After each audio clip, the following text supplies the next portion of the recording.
The mop hit the marble floor with a wet slap, and Tasha Robinson pushed it forward, watching dirty water spread across the pristine white tiles of Montgomery Technology's executive floor. It was 11:47 p.m., and her back ached like someone had driven nails into her spine. 3 hours into her shift, she still had 4 more floors to clean before she could catch the 4 a.m. bus home to relieve Mrs. Patterson, who watched 6-year-old Bella while Tasha scrubbed toilets and emptied trash cans in buildings where people made more in a day than she made in a year. She paused near the elevator, pressing her palm against the small of her back. Through the floor-to-ceiling windows, the city spread out below like a blanket of scattered diamonds. Somewhere out there, Bella was sleeping in their one-bedroom apartment, hopefully not having the nightmares that had plagued her since her father walked out 8 months ago. Tasha squeezed her eyes shut, pushing away the memory of finding that note on the kitchen table. "I can't do this anymore. Don't try to find me." The mop bucket rattled as she pushed it toward the West Wing, where the executive offices lined up like silent sentinels. She had learned to move through these spaces like a ghost, invisible to the few people who worked late. That's how they liked it. The cleaning lady should be seen as little as possible, preferably not at all. That's when she heard it. Piano music. Soft, hesitant notes drifting from somewhere down the hallway. Tasha froze, her wet hands gripping the mop handle. The building should be empty except for security downstairs. She glanced at her watch. Almost midnight. Who would be playing piano at this hour? The notes came again, a melody that sounded like someone searching for something they'd lost. Tasha had heard enough music in her life to recognize the uncertainty in those notes. Whoever was playing had skill but lacked confidence. The melody would start, stumble, then start again from the beginning. Against every instinct that told her to mind her business and keep her job, Tasha followed the sound. The music led her to the company's music room, a space she'd cleaned 100 times but never really looked at. Through the partially open door, she saw a grand piano, its black surface gleaming under recessed lighting. And at the bench sat a small girl, maybe 8 years old, with long dark hair that fell past her shoulders. She wore a blue dress with white flowers, and her small hands moved across the keys with a mixture of determination and frustration. Tasha's breath caught when she noticed the girl's eyes. They moved but didn't focus, staring straight ahead at nothing. The child was blind. The girl played 3 measures, stopped, and made a small sound of frustration. Her fingers found the keys again, but this time when she played, a wrong note rang out harsh and discordant. The girl's shoulders slumped. "It's the F sharp, not F natural," Tasha said softly before she could stop herself. The girl's head whipped toward her voice. "Who's there?" "I'm sorry. I didn't mean to scare you." Tasha stepped into the room, leaving her mop and bucket in the hallway. "I'm Tasha. I clean the building at night. I heard you playing. You're not supposed to be here." The girl's voice was small but not unkind. "Neither are you, I think." Tasha moved closer. "It's almost midnight. Does your mom or dad know where you are?" The girl's face crumpled slightly. "My mom died when I was born. My dad works all the time. He doesn't know I come here." Something in Tasha's chest twisted. "What's your name, sweetheart?" "Amara." "That's a beautiful name." Tasha stood near the piano now, looking down at this small girl who sat alone in an empty building, searching for music in the dark. "How did you get here?" "I live here." "Well, my dad's office is on the top floor and we have an apartment there. He works late. I get bored." Amara's fingers drifted over the keys without pressing them. "I found this room 3 months ago. There's a piano at home but my dad doesn't like when I play it. It makes him sad." "Why does it make him sad?" "My mom played piano. He keeps hers in the living room but he doesn't want anyone to touch it. Sometimes I hear him crying at night when he's in the room where her piano is." Amara's voice dropped to a whisper. "I think he wishes I was her instead of me." "Oh honey, no." Tasha sat down on the bench beside Amara without thinking. "I'm sure that's not true." "You don't know." Amara turned her face toward Tasha, her unseeing eyes somehow looking right through her. "Everyone thinks I don't understand but I do. My mom died because of me. If I wasn't born she'd still be here. He'd be happy." Tasha's throat tightened. She thought of Bella, of how fiercely she loved her daughter, of how she'd tear the world apart before letting Bella believe she was anything but wanted. "Your dad loves you. Sometimes grown-ups are just bad at showing it when they're hurting." Amara didn't respond. Her fingers found the keys again, playing those same uncertain measures. "May I?" Tasha gestured to the piano, then remembered the girl couldn't see her. "There's another piano over there. May I play with you?" Amara's face brightened. "You play?" "I used to. A long time ago. Tasha stood and walked to the second piano positioned across the room. She hadn't touched a real piano in 2 years. The keys felt cool under her fingertips, familiar as coming home. "What were you trying to play?" Tasha asked. "Something my nanny hums sometimes. She said my mom used to play it." Tasha's heart squeezed. "Play what you remember and I'll follow." Amara's small hands found the keys and she began. The melody was Chopin, Tasha realized. Nocturne in E-flat major. A piece about longing and love and loss. How did this child even know it? Tasha let Amara play through the first phrase, then joined on the second piano, her fingers remembering what her mind had tried to forget. She added harmony, filled in the gaps where Amara hesitated, supported the melody with gentle accompaniment. And something magical happened. Amara's playing transformed. With Tasha supporting her, the girl's confidence grew. She leaned into the music, her small body swaying. A smile spread across her face, the first genuine joy Tasha had seen there. They played together, two pianos singing the same song, one rough and uncertain, one weathered by life but still strong. Tasha closed her eyes, letting the music take her back to before. Before bills she couldn't pay. Before a husband who left. Before dreams died quietly in the night while she scrubbed other people's floors. For just these few minutes, she was the girl who'd won every competition in her district, who'd been told she had a gift, who'd believed she might actually make it out. Neither of them saw the man standing in the hallway.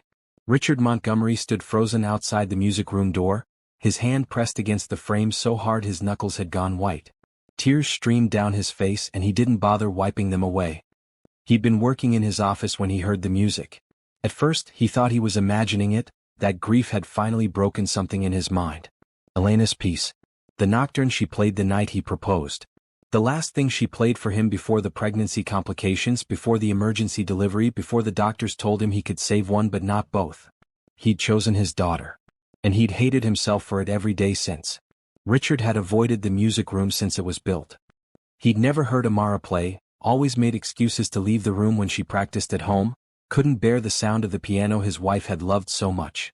But now, hearing this piece played by two people who didn't know he was listening, something inside him cracked open. The woman, whoever she was, played with a depth of emotion that spoke of loss as profound as his own. And Amara, his daughter he'd pushed away because looking at her meant remembering what he'd lost, played with a joy he'd never heard from her before. Richard slid down the wall and sat on the floor in the hallway, a billionaire CEO in a white suit, crying outside a music room while two strangers brought his wife's favorite piece back to life. Inside, Tasha and Amara reached the final measures. The music swelled, then softened, then faded into silence. Amara's hands lifted from the keys, and she turned her face toward Tasha with a smile so bright it could have powered the building. "That was perfect," Amara whispered. "Will you come back tomorrow night? Please? I've never had anyone play with me before." Tasha thought about her jobs, her daughter, the supervisor who checked her floors with white gloves and wrote her up for missing spots. She thought about every reason to say no. "Yes," she said. "I'll come back." Have you ever walked past someone who needed you and didn't stop? Have you ever been too busy, too tired, too worried about your own problems to see someone else's pain? Tasha almost kept walking. She almost left that little girl alone in the dark. But she stopped. She listened. She sat down and played. What would you have done? Please subscribe and comment below, because this story is about to show you what happens when one small act of kindness creates ripples that change everything. The 4:17 a.m. bus was always empty except for Tasha and the driver, a man named Harold who never spoke but always nodded when she climbed aboard. Tasha pressed her forehead against the cold window, watching the city blur past. Her fingers still tingled from playing piano. She'd forgotten how alive it made her feel, how the music could lift her up and carry her somewhere else. But morning was coming and with it, reality. She got off at her stop and walked 3 blocks to the apartment building where she'd lived for 9 years. The elevator was broken again, so she climbed 4 flights of stairs, each step a small agony on her exhausted legs. At 4:32 a.m., she unlocked her door to find Mrs. Patterson asleep on the couch, the television playing some infomercial about kitchen gadgets. "Mrs. Patterson," Tasha whispered, gently touching the older woman's shoulder. Mrs. Patterson jerked awake, blinking. "Oh, Tasha. I didn't hear you come in." She stood slowly, her joints creaking. "Bella woke up twice. Bad dreams again. I got her back down, but she was asking for you." Guilt pressed down on Tasha's shoulders. "Thank you so much. I'm sorry it was a rough night." "Don't apologize, honey. That child loves you. She just misses having you around." Mrs. Patterson gathered her purse and sweater. You look dead on your feet. Get some sleep before your morning shift. Tasha walked Mrs. Patterson to the door, pressed $40 into her hand even though it meant they'd eat pasta for the rest of the week, then locked up. She checked on Bella, who was curled in Tasha's bed, her small face peaceful in sleep. Tasha's heart clenched. Bella looked so much like her father, same light brown eyes, same dimple in her left cheek. Every time Tasha looked at her daughter, she saw the man who'd promised forever and delivered abandonment. She had exactly 2 hours before she needed to be at the diner for the breakfast shift. Tasha lay down beside Bella, careful not to wake her, and closed her eyes. But sleep wouldn't come. Her mind kept replaying the music, Amara's smile, the way the piano had felt under her fingers. And something else. A feeling she'd had in the hallway, like someone was watching them. She'd glanced at the door once and thought she saw movement, a shadow, but when she looked again, nothing was there. The alarm screamed at 6:30 a.m. Tasha dragged herself up, showered in 3 minutes, and pulled on her diner uniform, a horrible teal dress with a white apron that made her look like a mint candy. She woke Bella, got her dressed, made breakfast, packed lunch, and they were out the door by 7:15. Mama, you look tired, Bella said as they walked toward the elementary school. I'm okay, baby. You're always tired. Bella's small hand squeezed Tasha's. I wish Daddy was here to help you. Tasha's jaw tightened. We don't need him. We have each other, and that's enough. But it wasn't enough. Not really. Tasha worked at the diner from 7 a.m. to 3 p.m., then rushed home to grab 2 hours of sleep before her evening shift at the grocery store from 6 p.m. to 10 p.m. Then she caught the bus to Montgomery Technologies to clean from 11 p.m. to 4 a.m. She slept in scattered pieces, never more than 2 hours at a time. Her body ached constantly.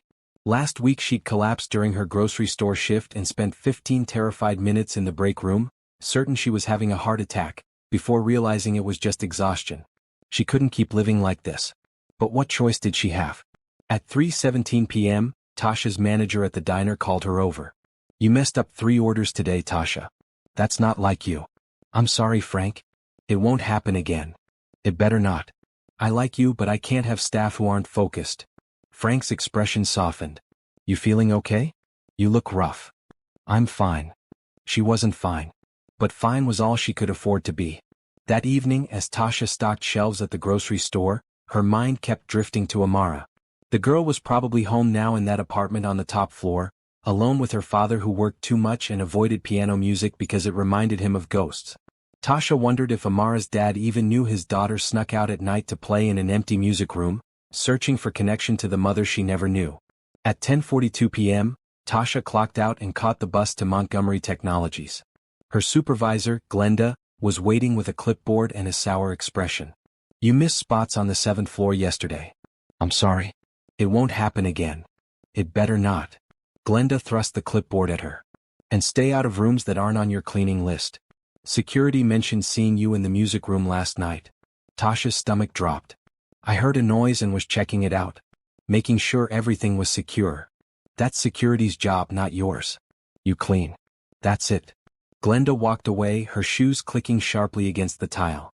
Tasha stood in the lobby, her cleaning cart beside her, and felt the walls close in. For a moment she considered not going to the music room. She'd promised Amara, but promises didn't pay bills and she couldn't afford to lose this job. But then she thought of Amara's smile. The way the girl had lit up when they played together. The loneliness in her voice when she talked about her father. At 11:53 p.m., Tasha pushed her cart toward the west wing. The music room door was closed, but light showed underneath. Tasha knocked softly before pushing it open. Amara sat at the piano, her hands folded in her lap. When she heard the door, her face broke into a huge smile. You came. I promised. Tasha left her cart in the hall and entered the room. Have you been waiting long?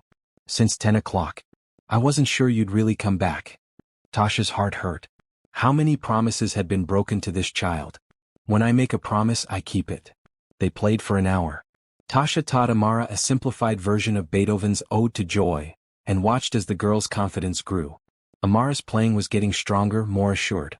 She listened intently to Tasha's instructions, her face serious with concentration.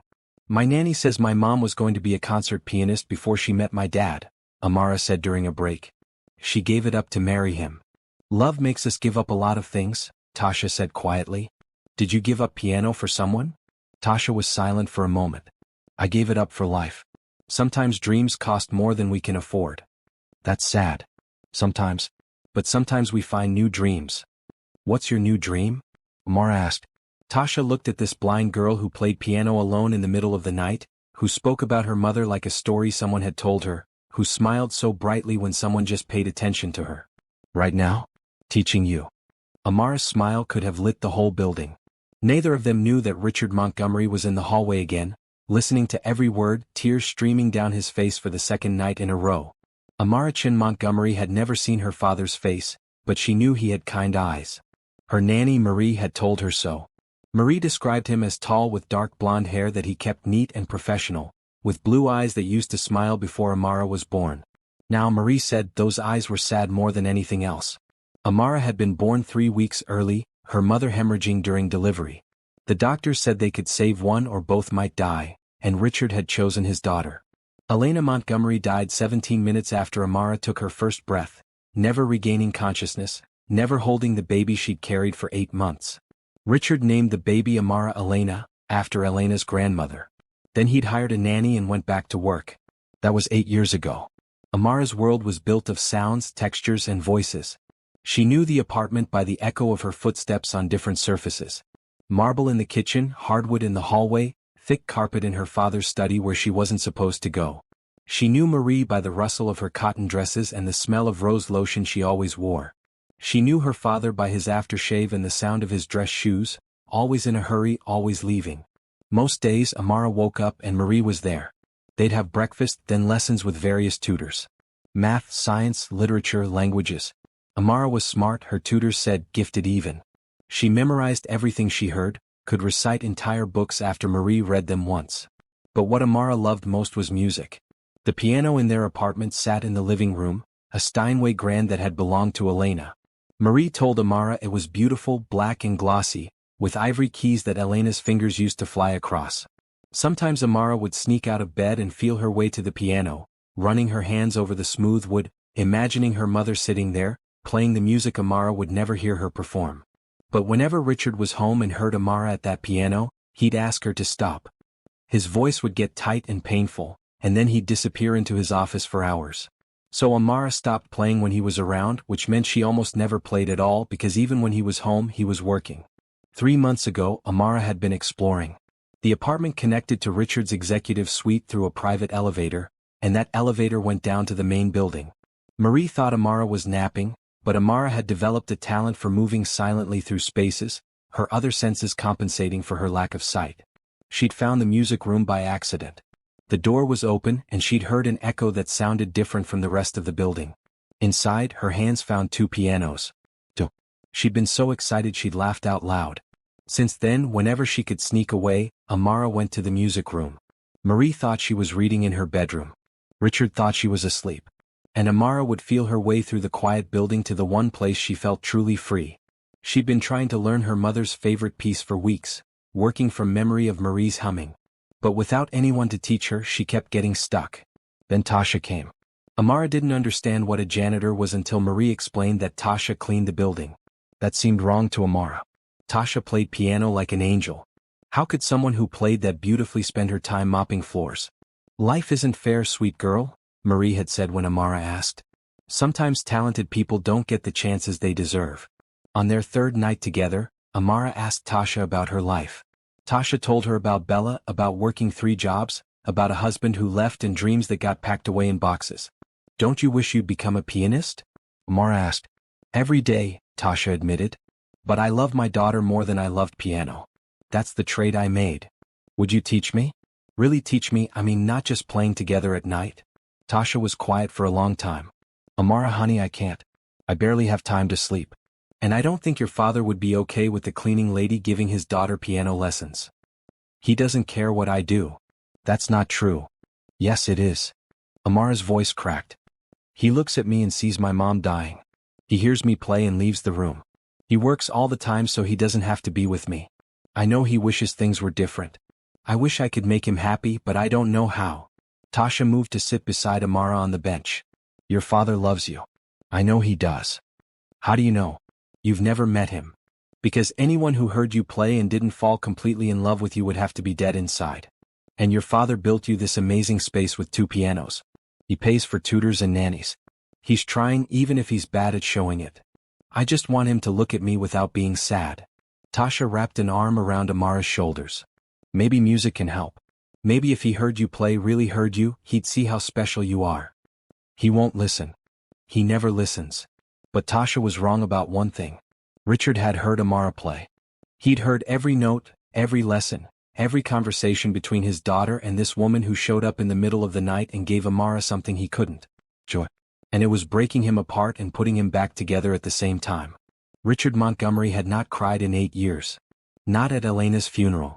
Not during the first year of Amara's life when the guilt nearly crushed him.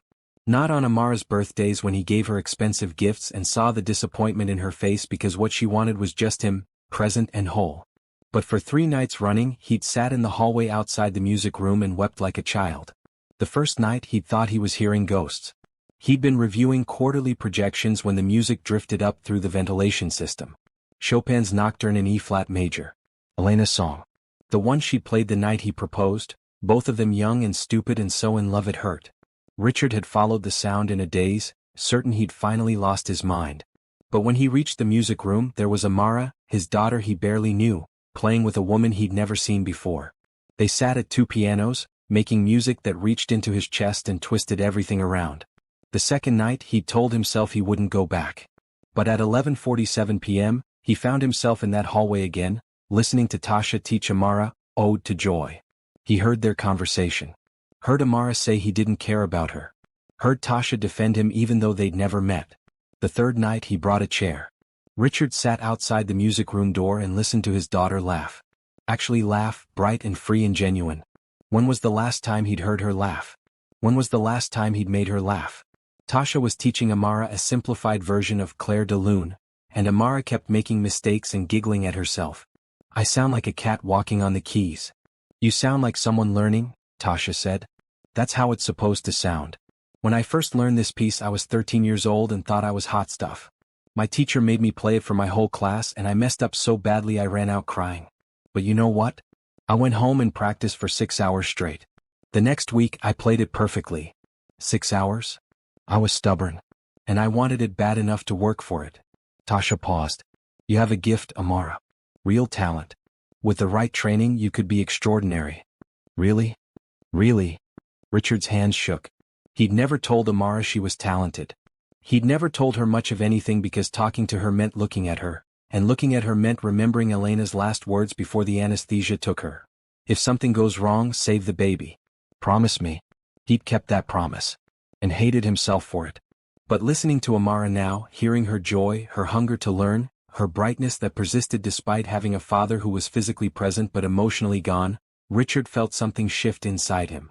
Shame. Deep, burning shame at what he'd done to this child. Amara hadn't asked to be born. She hadn't killed her mother. Elena had chosen to risk pregnancy knowing her heart condition made it dangerous.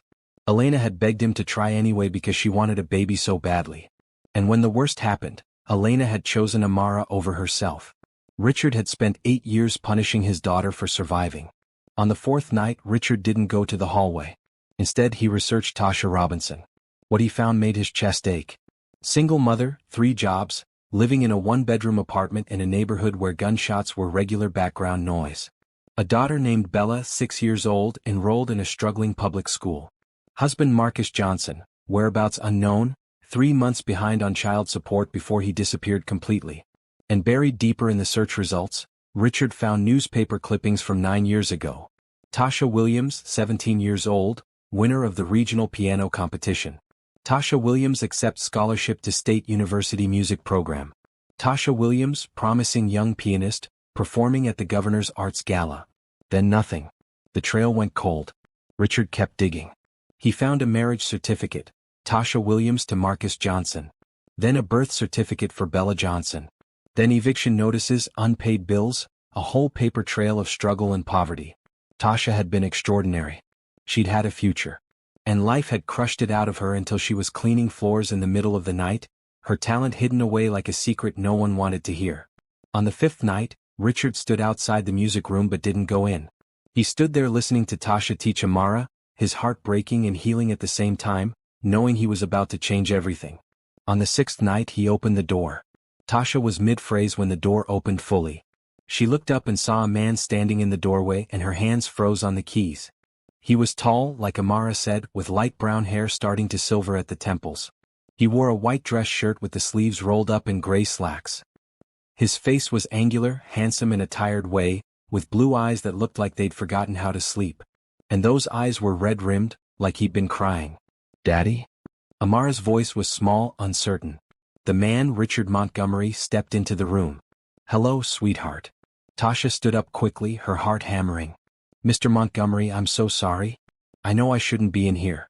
I heard your daughter playing and I just wanted to help. I'll leave right now. Please don't fire me." "Fire you?" Richard's voice was rough, like he didn't use it much. "Ms. Robinson, I'm not going to fire you. I'm going to thank you." Tasha blinked. "Thank me?" Richard moved closer, and Tasha noticed how he moved with careful control, like a man holding himself together through sheer will.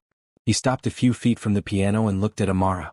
Really looked at her, in a way that made the girl sit up straighter, sensing the change. "I've been listening for 6 nights, Richard said quietly. "Every night I sit in the hallway and listen to you two play together. I've heard every lesson, every laugh, every conversation. And I've realized something." "What?" Amara whispered. "I've been a terrible father." Richard's voice cracked. "I've been so lost in my own grief that I forgot to see what an amazing person you are. You're brave and talented and kind, and I've missed almost all of it because I was too scared to look at you." Tears ran down Amara's cheeks. "You're not a terrible father." "Yes, I am. But I'm going to try to be better. Starting now." Richard turned to Tasha. "Ms. Robinson, you've done more for my daughter in 6 nights than I've done in 8 years.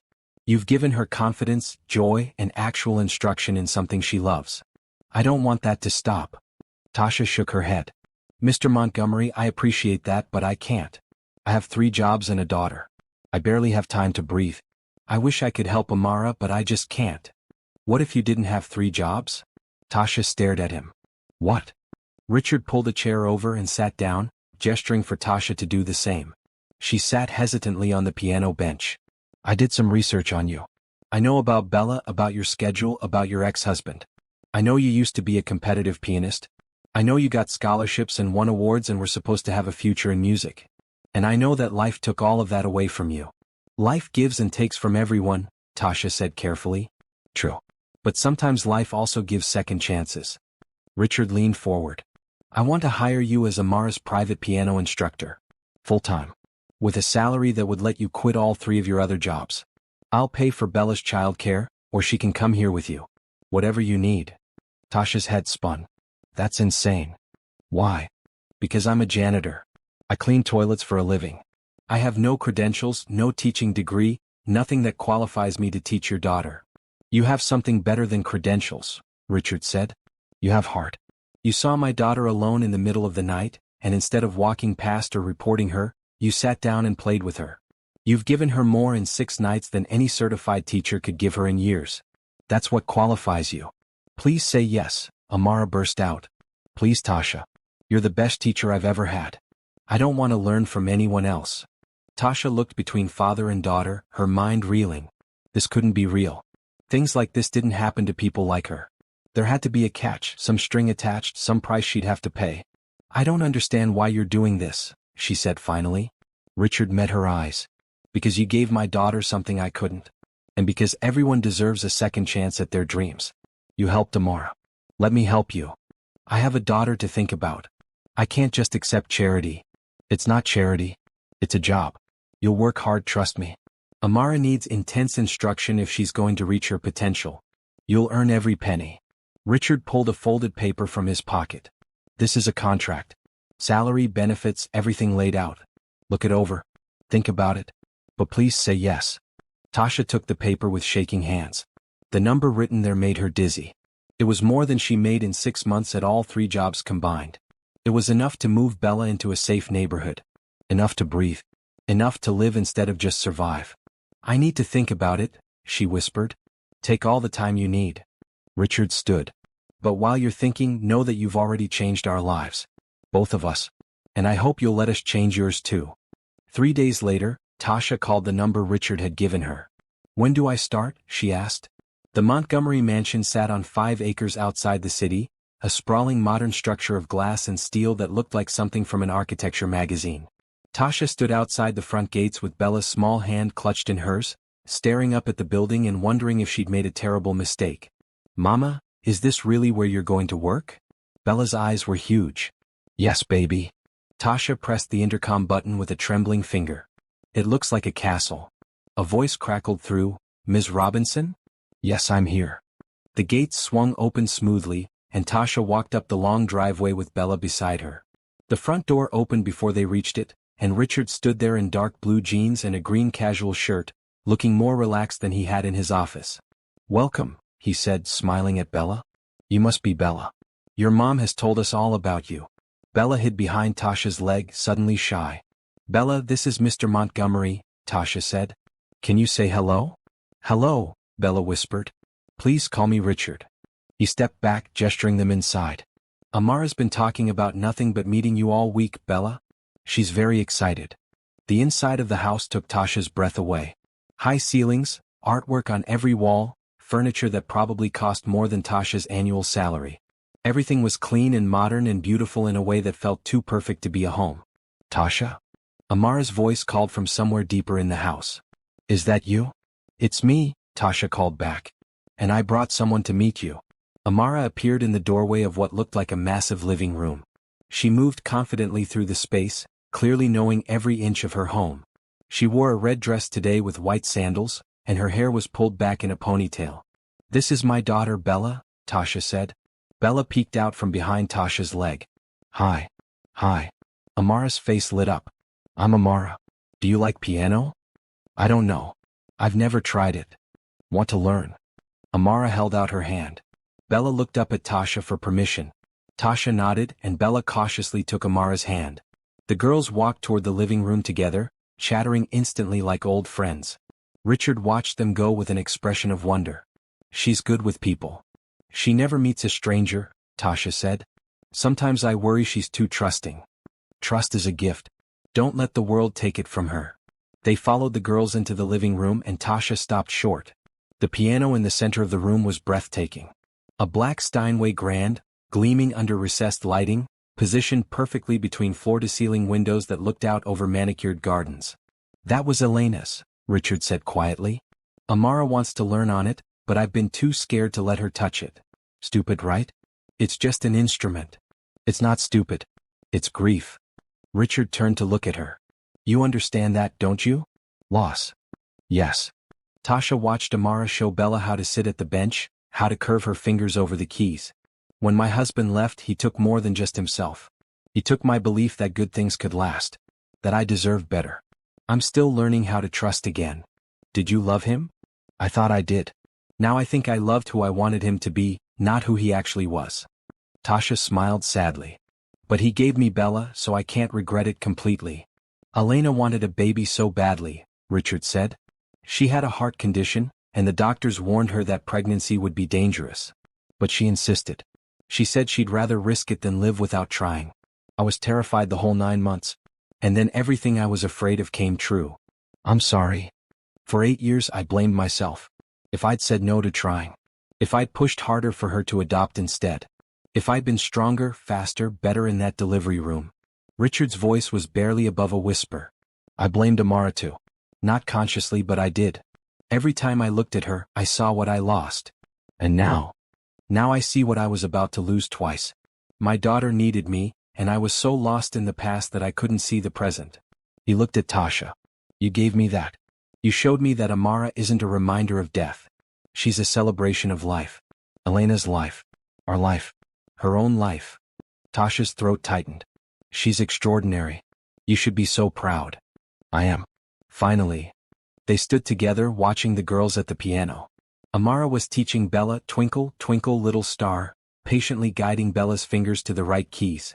Bella's face was scrunched in concentration, and when she hit the right sequence, both girls laughed with delight. "Ready to start officially?" Richard asked. "Ready." For the next 3 hours, Tasha taught both girls together. She started with basics for Bella and more advanced techniques for Amara. Richard sat in a chair by the window, watching with an intensity that should have made Tasha nervous but somehow didn't. He was learning too, she realized. Learning how to be present. How to be a father. At lunchtime, a man in a butler's uniform, Thomas, brought sandwiches and fruit. The four of them ate together in the garden, and Tasha felt something unfamiliar settle over her. Contentment. This wasn't just a job. It was becoming something more. A place. A purpose. Maybe even a new beginning. After lunch, Richard asked if Tasha would play something on Elena's piano. I haven't heard anyone play it in 8 years. I think it's time. Tasha sat at the beautiful Steinway and let her fingers drift over the keys. She played the Nocturne, the piece she and Amara had first played together. As the music filled the room, she watched Richard close his eyes, tears streaming down his face, but this time they looked like healing tears. Released tears. When she finished, the room was silent except for the sound of Richard trying to compose himself. "Thank you," he whispered. Amara walked over to her father and climbed into his lap. Richard wrapped his arms around her and held on tight, 8 years of distance dissolving in a single embrace. "I love you, sweetheart," he said into her hair. "I'm so sorry I forgot to show you. I love you too, Daddy." Bella came and leaned against Tasha's leg and Tasha pulled her close. The four of them stayed like that, connected by music and loss and the fragile hope of second chances. 6 weeks into her new job, Tasha felt like a different person. She slept in a bed instead of in scattered pieces. She ate meals instead of grabbing whatever was fastest. She spent time with Bella, really spent time, not just the rushed minutes between jobs. And she played piano every single day. Amara was progressing rapidly. With daily instruction, the girl's natural talent was blossoming into something truly special. She had perfect pitch, an incredible memory, and an emotional depth to her playing that left Tasha speechless sometimes. Amara was only 8, but she played with the understanding of someone who'd lived a dozen lifetimes. Bella had taken to piano too, though her interest was more casual. She liked playing simple songs and making up her own melodies. Tasha cherished those moments, sitting with both girls at the piano, their different personalities reflected in how they approached the music. Richard had changed too. He came home from work at reasonable hours now. He ate dinner with Amara. He asked about her day, her lessons, her dreams. He sat in on practice sessions, sometimes for hours, just listening. The mansion that had felt like a museum was slowly becoming a home. One evening, after the girls went to bed, Richard found Tasha in the music room, playing quietly. "Do you have a minute?" he asked. "Of course." Tasha closed the piano lid and turned to face him. Richard sat across from her, and Tasha noticed he looked nervous, which was unusual. Since that first day, he'd been nothing but confident and kind, treating her like a valued colleague rather than hired help. "I have a proposal," he said. "But I want you to think about it carefully before answering. Feel free to say no." "Okay. I want to sponsor a charity concert. Music education for underprivileged children. The proceeds would go to creating free programs in schools that can't afford music teachers." Richard leaned forward. "And I want you and Amara to be the performers." Tasha's stomach dropped. "Richard, I can't. I haven't performed in years. I'd be terrible." "You wouldn't? You're extraordinary. I'm a teacher now, not a performer." "You're both. Tasha, I've heard you play every day for 6 weeks. You have a gift that deserves to be shared with more than just us. And Amara needs to see what her future could look like. She needs to understand that her blindness doesn't limit her potential." Tasha shook her head. "This is too much. The pressure alone would destroy me. And what if I fail? What if I embarrass you and Amara? You won't fail. And even if something goes wrong, that's okay. The point is showing up, being brave, using your gifts to help others." Richard's expression softened. "I know you're scared. But I've watched you be brave every single day. You were brave when you sat down at that piano with Amara the first night. You were brave when you accepted this job. You're brave when you teach these girls that music can heal. This is just one more act of bravery. When would this concert be?" 3 months from now. Plenty of time to prepare." Tasha closed her eyes, her heart racing. Every instinct told her to refuse, to stay safe, to avoid risk. But another voice, quieter but growing stronger, reminded her of the girl she used to be. The one who competed fearlessly. The one who believed she could do anything. "Can I think about it?" "Take all the time you need." 2 days later, Tasha found Richard in his study. "I'll do it. But Bella and Amara have to perform too. A duet they've been working on. If I'm going to be terrified, they should get to shine alongside me." Richard smiled. "Deal." The next 3 months were a blur of preparation. Tasha chose pieces that meant something to her, music that told stories of struggle and hope and triumph. She practiced until her fingers ached, until the notes became part of her breathing. Amara worked twice as hard, determined to prove that blindness was just a detail, not a limitation. And in secret, Bella and Amara prepared their surprise duet. They practiced when Tasha and Richard weren't around, giggling and shushing each other, refusing to reveal what they were working on. As the concert date approached, Tasha's anxiety grew. She woke up with her heart racing, convinced she'd forget everything the moment she sat at the piano. Richard found her one evening, sitting in the music room with her head in her hands. "Tell me what you're afraid of," he said gently. "Failure. Disappointing you. Proving that I was never good enough in the first place." "You're already good enough. You've always been good enough." Richard sat beside her. "Do you know what Amara told me yesterday? She said you're the bravest person she knows. Not because you're fearless, but because you're terrified and you do hard things anyway." "I don't feel brave." "Brave people rarely do." Richard turned to face her fully. "Tasha, in the past 3 months, you've changed our lives completely. This house has music in it again. Amara laughs every day. I've learned how to be a father. You did that. One concert isn't going to change any of that, whether it goes perfectly or not. What if I mess up?" "Then you mess up. And we'll all still be here, still grateful, still changed by knowing you." Tasha looked at him, this man who'd been a stranger 4 months ago and now felt like family. "Thank you for taking a chance on me. Thank you for taking a chance on us." The night before the concert, Tasha couldn't sleep. She lay in the guest room Richard had insisted she and Bella use rather than commuting back to their apartment, staring at the ceiling.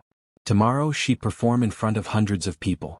Tomorrow she'd either prove she still had what it took, or she'd confirm every fear that told her she was nothing special.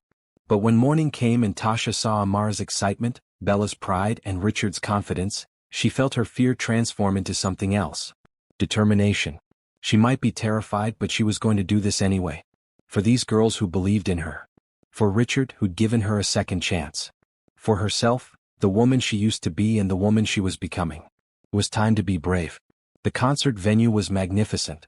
The Grand Performing Arts Center downtown, with seating for 800 people, state-of-the-art acoustics, and a stage that seemed to stretch forever.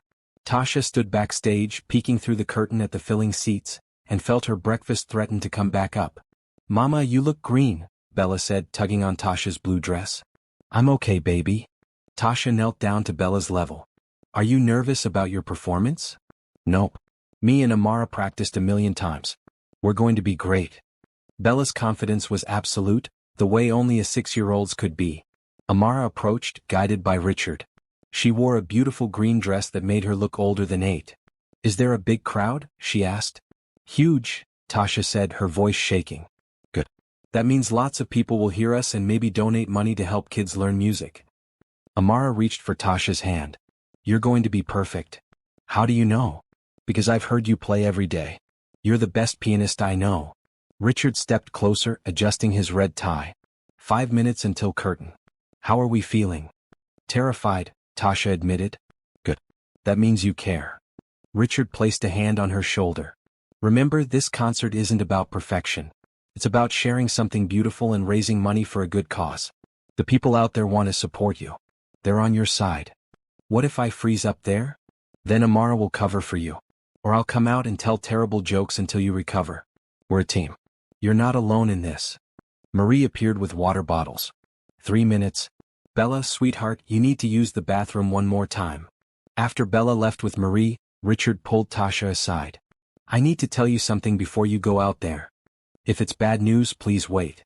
"It's not bad. It's just true." Richard took a breath. "These past 4 months have been the best of my life since Elena died. You didn't just teach Amara piano. You taught me how to live again. How to be present. How to see my daughter as a person instead of a reminder of loss. And you did it without even trying, just by being exactly who you are." Tasha's eyes filled with tears. "Don't make me cry. I'll ruin my makeup. I'm serious. Whatever happens tonight, I want you to know that you've already succeeded at the most important thing. You brought music back into our lives.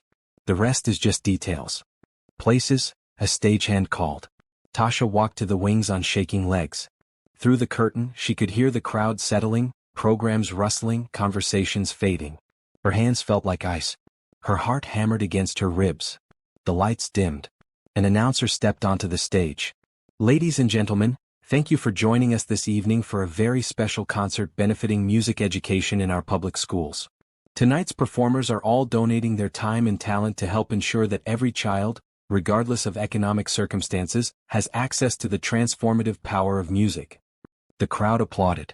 Our first performer is someone with an extraordinary story. Tasha Robinson was a competitive pianist on track for a professional career when life took her in a different direction. Tonight, she returns to the stage to share her gift with all of us. Please welcome Tasha Robinson. The curtain rose. Spotlights blazed. Tasha walked onto the stage, the applause washing over her like a wave, and somehow her legs kept working. She reached the piano, a stunning instrument positioned center stage, and sat down. The crowd fell silent. Tasha looked out at the sea of faces, all watching, all waiting. For a moment, panic seized her throat. She couldn't do this. She was a janitor who got lucky, not a real musician.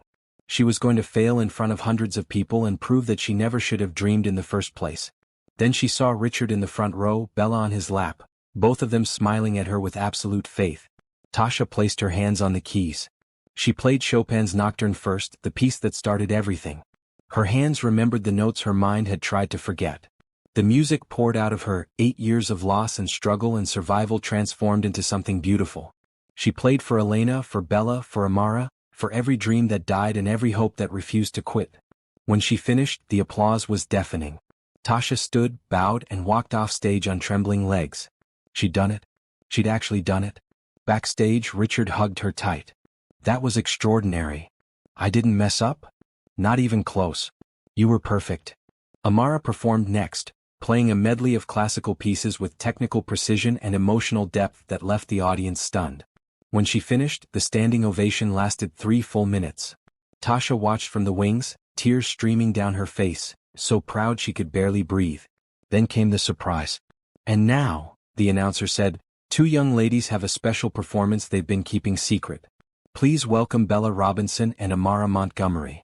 Tasha's head whipped toward Richard. Did you know about this? Not the specifics. They've been very secretive. The girls walked onto stage together, Bella guiding Amara to the piano bench. They sat side by side and Bella whispered something that made Amara giggle. The audience chuckled, charmed. The girls began to play. It was What a Wonderful World, arranged for 4 hands. Simple, sweet, and played with such pure joy that within 30 seconds, half the audience was crying. The girls swayed together as they played, clearly enjoying themselves, their friendship evident in every note. When they finished, the applause was thunderous. The girls stood, held hands, and bowed together. Bella waved enthusiastically while Amara smiled in the direction of the sound. Tasha rushed on stage and pulled both girls into a hug. Richard joined them, and for a moment the 4 of them stood there together, a family in everything but name. The concert raised over $200,000 for music education. Local news covered it. Social media exploded with videos of Amara's performance and the girls' duet. But for Tasha, the real success was simpler. She'd been brave. She'd shared her gift. And she'd proven to herself that dreams could come back to life. You know what makes a hero? It's not someone without fear. It's someone who feels the fear and acts anyway. Tasha stood on that stage, terrified she'd fail, and played her heart out. How many times have you let fear stop you from trying? How many dreams have you buried because you were scared? Please subscribe and comment below if this story is inspiring you to be braver. Because we're not done yet. What comes next will show you what happens when love and courage create something beautiful. The weeks following the concert blurred together in the best possible way. Tasha received calls from 3 different music schools asking if she'd consider teaching master classes. A local magazine wanted to do a feature on her and Amara. Richard's Foundation received applications from over 50 schools requesting funding for music programs. But more important than any of that was what happened at home. Richard started coming to breakfast every morning. He'd sit with Amara and tell her about his day ahead, ask her opinion on decisions, treat her like the intelligent person she was. Amara bloomed under the attention, her confidence growing daily. Bella adjusted to her new school, one of the best private elementary schools in the city that Richard had insisted on paying for. She made friends quickly and brought them home for playdates where the house filled with laughter and chaos and life. And Tasha discovered what it felt like to exhale. For the first time in years, she wasn't constantly calculating how many hours until her next shift, how to stretch $5 into a week of meals, whether she'd have to choose between electricity and food. She had time, space, permission to be more than survival mode. One evening, 6 weeks after the concert, Tasha found Richard in the garden. He sat on a bench overlooking the fountain, his jacket off, his sleeves rolled up, looking more relaxed than she'd ever seen him. "Mind if I join you?" she asked. "Please." He shifted over to make room. They sat in comfortable silence for a moment, watching the sunset paint the sky pink and orange. "I've been thinking about something," Richard said finally. "What's that?" "This arrangement we have. You teaching Amara, living here part of the time, being part of our family. It works really well." "It does." Tasha smiled. "I never expected to feel so at home here. That's the thing." Richard turned to face her fully. "This is your home now. Yours and Bella's. I don't want you to think of yourself as an employee anymore. Your family." Tasha's throat tightened. "Richard, I don't know what to say." "You don't have to say anything. I just wanted you to know that you belong here. Both of you." He paused, seeming to gather courage. "And I need to tell you something else. Something I've been trying to find the words for." "Okay. I'm falling in love with you." Tasha's breath caught. "What?" "I know it's complicated. I know I'm your employer and there's a power imbalance and 100 reasons why I should keep my mouth shut. But I can't anymore.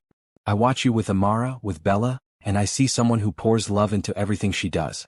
You made my daughter whole. You made me remember how to feel. And somewhere along the way, I stopped seeing you as Amara's teacher and started seeing you as the woman I want to spend my life with." "Richard." Tasha's heart hammered. "I don't know what to say." "You don't have to say anything right now.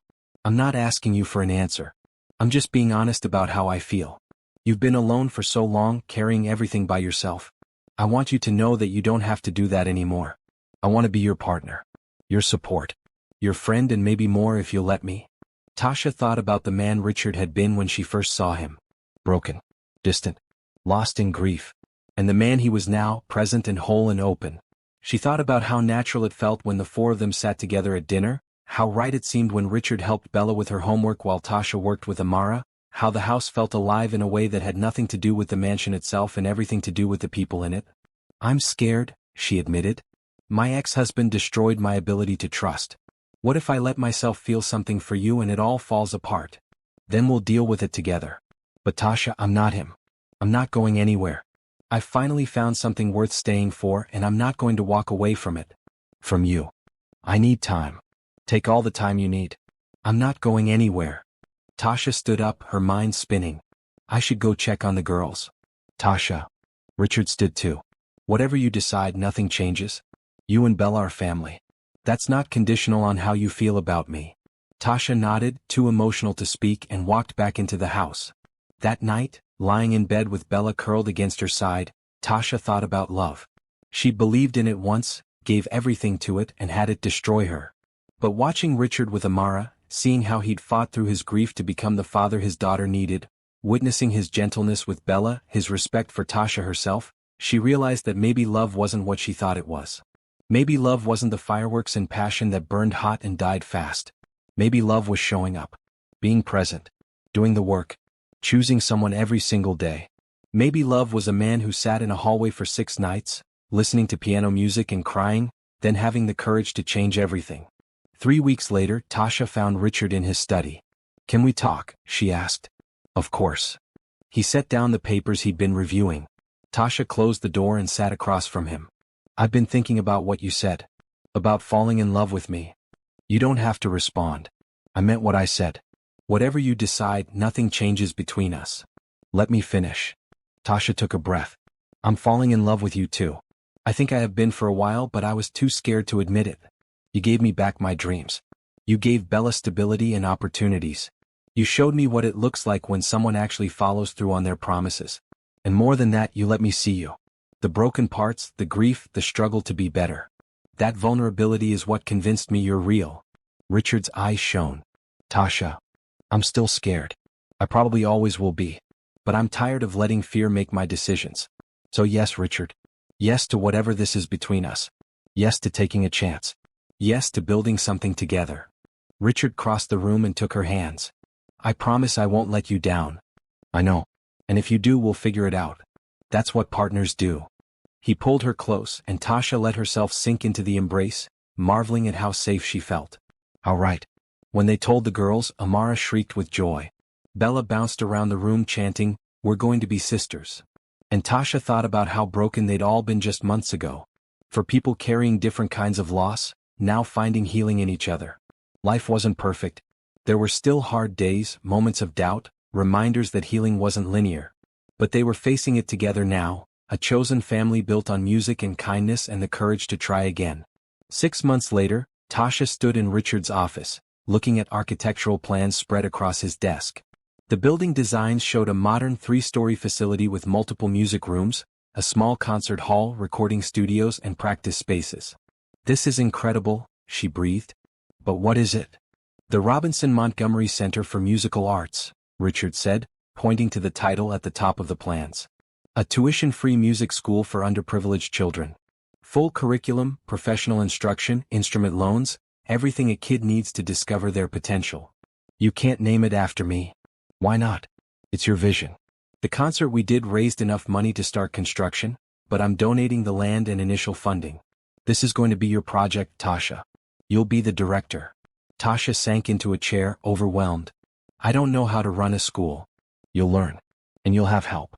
I've already hired an administrative team. But the vision, the teaching philosophy, the heart of it? That's all you. Why are you doing this?" Richard knelt beside her chair. "Because you changed my life. Because Amara deserves a world where every kid like her has access to great teachers. Because you have a gift for seeing potential in people, and I want to give you the resources to share that gift with as many children as possible." Tasha looked at the plans again, her mind spinning with possibilities. A real school. A place where kids like she'd been could learn without worrying about cost. Where talent mattered more than zip code. Where music could transform lives the way it had transformed hers. "I accept," she said. "With gratitude and absolute terror, I accept." Richard laughed and kissed her forehead. "That's my girl." The school took 8 months to build. During that time, Tasha assembled a faculty of talented teachers who shared her vision. They developed scholarship programs, outreach initiatives, and partnerships with public schools. The Robinson Montgomery Center would serve 200 students in its first year, with plans to expand. But something else happened during those 8 months. Richard proposed. He did it simply, privately, just the two of them in the music room where everything started. No grand gesture, no fireworks. Just Richard on one knee with a simple ring, asking Tasha if she'd build a life with him. She said yes without hesitation. They married 3 months later in a small ceremony in the garden. Amara played piano while Bella scattered flower petals. Thomas officiated, having gotten ordained online specifically for the occasion. Marie cried through the entire ceremony. And Tasha wore a beautiful yellow dress that made her feel like sunshine. When Richard kissed his bride, both girls cheered so loudly they drowned out the traditional applause. The reception was intimate, just close friends and family. But the joy was immense. Tasha danced with Richard under string lights, Bella danced with Amara, and for one perfect evening, everything was exactly as it should be. On the night before the music center's grand opening, Tasha couldn't sleep. She walked through the finished building, running her hands over the pianos, looking at the bright practice rooms, imagining them filled with children discovering their voices. Richard found her in the main concert hall, standing center stage. "Nervous?" he asked. "Excited? Grateful. A little bit terrified. So normal for you." He joined her on stage. "Do you ever think about where we'd be if you hadn't heard Amara that first night? If you just kept mopping and ignored the music?" "Every day. I almost did walk past. I almost convinced myself it wasn't my business." "What made you stop?" Tasha thought about it. "I heard someone searching for something they'd lost. And I recognized that search because I was doing the same thing. We found each other because we were both looking for a way back to the music. And now we're going to help other people find their way." Tasha looked out at the empty seats, soon to be filled with families and students and dreamers. Every child who walks through these doors is going to know they matter. That their gift is valuable. That someone believes in them. You're going to change so many lives. We are. Together. The grand opening was everything Tasha hoped it would be. 200 students and their families filled the concert hall. The mayor spoke. Richard gave a speech about the importance of arts education. And then Tasha took the stage. "I'm not good at speeches," she began. "I'm better at showing than telling. So instead of talking about what this center means, I'd like to play something for you." She sat at the piano, and Amara joined her at the second piano on stage.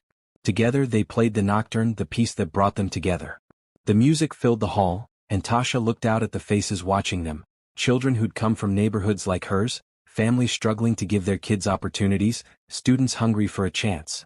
This was why she'd survived. This was what all the hard years were preparing her for.